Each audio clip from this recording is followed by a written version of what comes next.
And so when we struggle financially, try not to manhandle things. We do this with other situations. We try to manhandle and make something happen.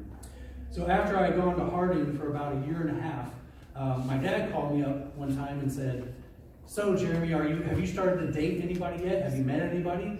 And I said, "No, Dad, I haven't even come close to meeting anybody. Like, not even close." And he says, "Well, let me ask you this. Would you mind if I paid for eHarmony? Would you do eHarmony if I paid for it?" How many of you know what eHarmony, what I'm talking about? The matchmaking site, right? So I was like, well, I mean, I guess if you're paying for it, sure, I'll go for it. Why not? So I take this online test. It takes like 2 days to do this test. It's forever long. And they're going to match you up on 50 million points and match you up with this other person that they think is a good match for you.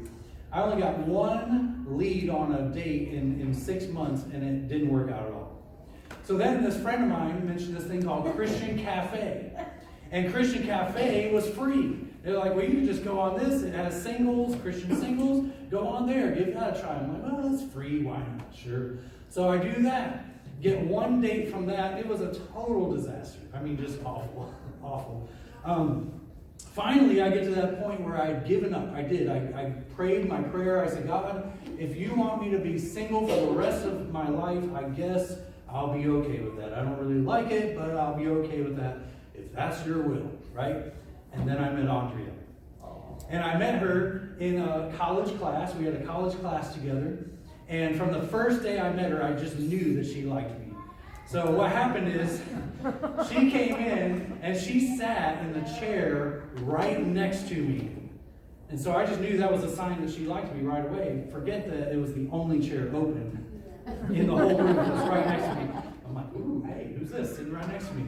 So at the end of the class, the professor says, now, next class period, when you come in next week, wherever you're going to sit is going to be your seat for the rest of the semester. So, if you care where you sit, get here early and get in the seat that you want. So at this point, Andrea turns to me and says, hey, would you save me a seat?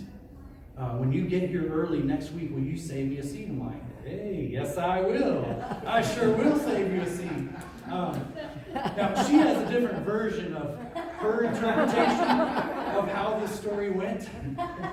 She says the story, according to her, was that she had the class before this one was all the way across campus, and it took her 10 minutes to walk across campus to get there, and she knew she wouldn't be able to get there early, and she didn't want a bad seat. And I looked like a responsible person who would get there early, and she didn't want to sit in the back somewhere. And so she said, are you going to get here early and get a seat up front? Yes, will you save me a seat? That was her version, but I knew it was because she liked me. And this is where it was going.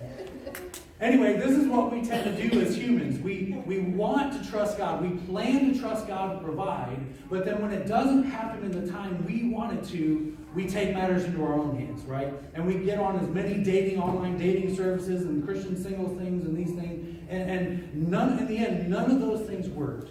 In the end, it was simply trusting in God and in His timing, and He put us together. It was in His way. Instead of manhandling, we need to pray.